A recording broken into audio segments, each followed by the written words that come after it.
Hey, folks, we're going to shift a little bit of gear here, but at least the one thing we will continue to be talking about is money. But we're talking about it in the context of cybersecurity. The US Treasury is now sanctioning, I think it's called ASA Group, and they have something called a bulletproof hosting service that they provide for folks who engage in ransomware and info stealers and drugs and all kinds of stuff. And Chris, I feel like the conversation around cybersecurity is finally changing, and it's not just about how many more firewalls we can put at the edge. We seem to be going after the bad guys more directly. And I'm even going to relate this back to a conversation I had recently where Cisco, where people are now manually tracking where the network traffic comes from and are cutting off access to the pipeline for some of these folks. And is the whole play around cybersecurity just getting better and smarter finally?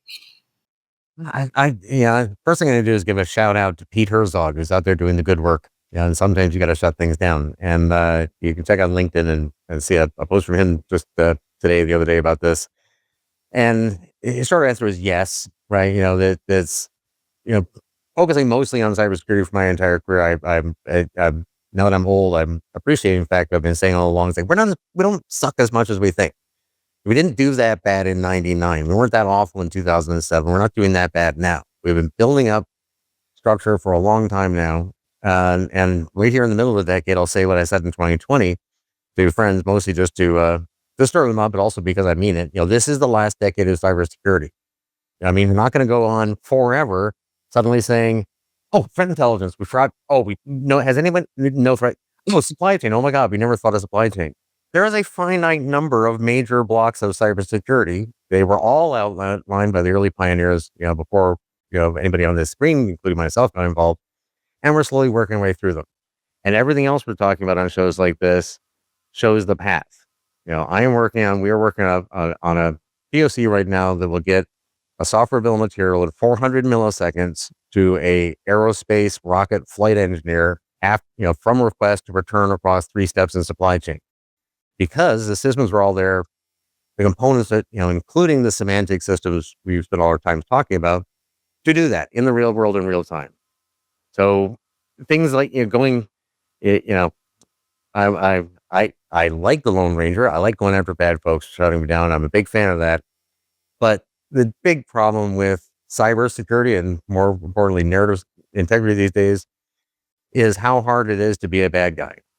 Cybersecurity has been weak enough, despite the fact that we've built the internet and kept it running, that anybody who really wants to can just be a malicious actor all day long and make money at it. And on the global scale, on top of that is the narrative layer, which is being hacked for profit, and control. So, but we're closing in on it. We're getting better. These signs are good signs.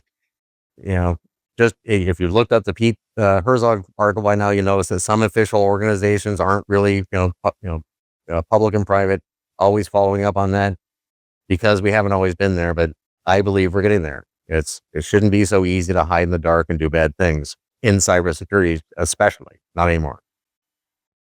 Kate, is there optimism in the world here, or is it, to Chris's point, still too damn easy for the bad guys to be bad? It's still very easy for the bad guys to be bad. I think that we still don't have a great strategy in order to tackle this, meaning that we've seen these threats over and over again.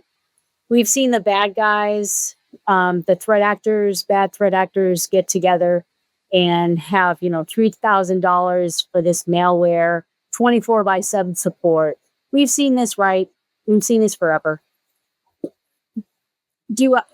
Are we making a step in the right direction?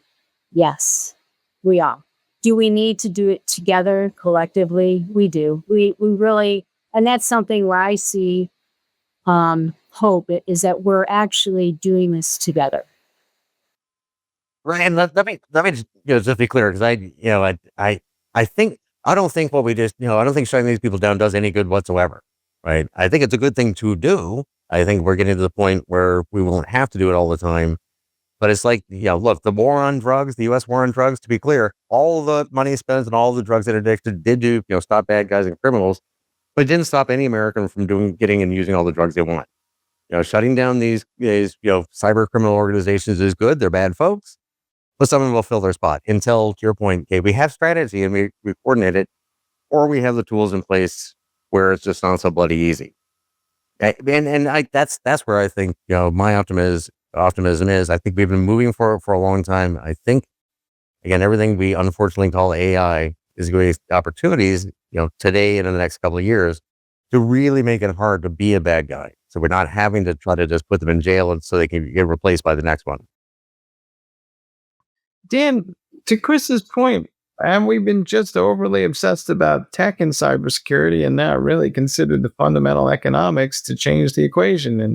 And I don't know, are there things that we could do collectively as as policy? Because I know you follow policy in Washington, so I always feel like there's somewhere a disconnect in all these agencies running around, but nobody seems to actually say what are we collectively doing together.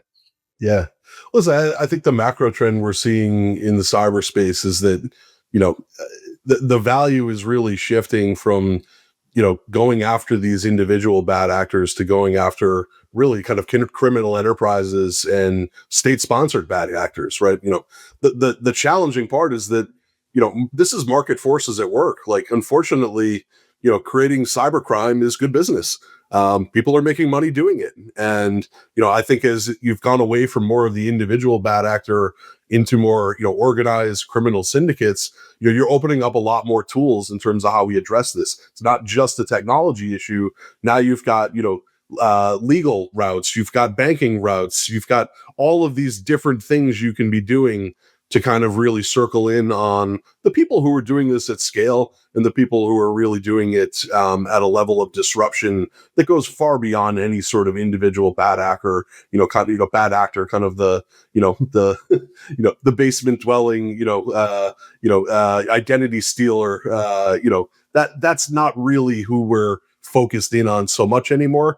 I think it's getting harder for those folks, but, still relatively easy. I think that the tone is really shifting to the organized crime side, the state bad actor side, and really, leveraging tools beyond technology that go down much more of the kind of finance and legal, routes in terms of how we address kind of the core issue here. I'm sorry, Mike, but integrating geopolitical intelligence becomes part of the strategy. And that really needs to be seriously looked at. We're not, regardless of how we try to be isolations, we're not. Especially with cybersecurity, right? We all have to play together and actually share intelligence, which is the antithesis of how we think, right? I feel we have not been great from a company standpoint, from vertical standpoints, where the attacks have now become cross-vertical, vertical industries, and yet we still hesitate to share. And I think it's important to gather this intelligence and geopolitical intelligence in order to fight the latest threat. Yeah, I mean, back to your point on policy, Mike. I think we're so focused on kind of the bad actor side here. A lot of what we can do is, sometimes the best cyber defense is an educated user, right? Like, what are we doing from a policy perspective to really teach digital fluencies, early on in schools and academia, right? I mean, that's a valuable life skill for people to, kind of graduate out of their education with, is some level of digital fluency, best practices, kind of being a smart consumer here, can prevent a lot as well. Yeah, I'm gonna mirror Elon Musk here, just to show that politics isn't everything. Patents and all this.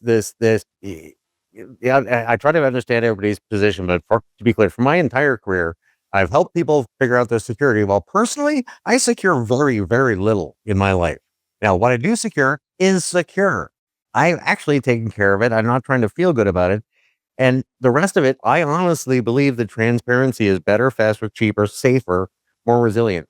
Share everything you possibly can, so you only have to worry about those last little bits. And you'll find that not only do you save a lot of money on security and a lot of time in your business, your operation, your life, whatever it is, get more done, but there's all sorts of advantages. And Kate, you said that, if you don't share this sort of intelligence, if you think it's that important that nobody knows you know this about that, then you're all alone. And our threat actors are not. So how is that going to work out? So share it all. whatever you need. To your point, we're also spending a lot of money securing data that's no longer valuable, but just because we store it and we kind of keep it forever. But Chris, I look at this sometimes, and having grown up in New York, every time there's a downturn in the economy, there's more people working for the mob. Is that how that works out here in the land of cybersecurity? And when we see a global downturn, that there'll be just more people watching ransomware kits because they're easily available? And is there a correlation between the global economy and cyber attacks, or is that too simple a metric? Well, that could be an opportunity. I was hoping to riff on what you said, Dan, right? Because I'll be clear, if you're a young Russian citizen living at home and you're any good with computers, get into hacking. The FSB will give you tools. They'll help you make money. And anytime you break into something that they want, they'll give you a Dasha or something, right? That's just a better career plan than anything else, the Russian economy has to offer you right now. That's the reality of it. So yes, when we create these opportunities for there to be these economic benefits and someone else has the budget, yeah, they will pay you, to be a nefarious hacker. That's just the way it is. And until we have systemic solutions to that, it's a nutrient gradient. Things will grow there.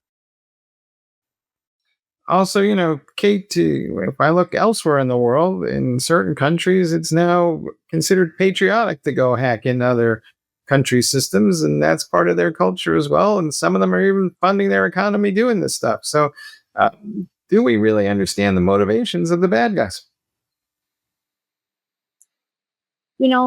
I think at the end of the day, the probably primary motive, even though, I think it's still money. I think it's just good old money. How am I going to survive? And while it's not that we don't have, nation state sponsored attacks, but at the end of the day, I mean, we're wrecking, you're making somebody's day really bad financially, or even from a financial motive on the other side. I'm going to do really well today because I've done some ransomware, So at the end of the day, I think it's more financially motivated than anything. Even though, Dan, I think you live in Boston, right? And I'm in New York. And last time I checked, there were still mob families running things. It's just maybe not as much out of control as it was 2 decades ago. And so my question is, will cybersecurity, cybercrime always be with us? It's just a matter of how much, we can tolerate to what level. Well, I think, throughout the history and society, crime has always been prevalent, right? Cyber is just a new venue for it, right? We've created a digital world in addition to our physical world. And crime has found its way there too. So I continue to come back and, Kate just in on this. It's about the money. This is economics. This is market forces at work, right? This is no longer something we can only solve with technology. We need a belt and suspenders approach. Technology plays a critical role. But it's economic, it's policy driven. It's got to be addressed at all levels if we really want to make a dent here. All right, folks. Hey, you heard it here. Even today in New York, if you were still walking down the street with your wallet in the back pocket, bad things are going to happen. So be smart out there. Hey, guys, I want to thank you all for being on the show and kind of sharing your thoughts and insights. As usual, they were awesome. And I want to thank you all for watching the latest episode of the Tech Strong Gang. And please stay tuned for the lineup right behind us because there's a lot of great, awesome content on Tech Strong TV. We'll see you next time.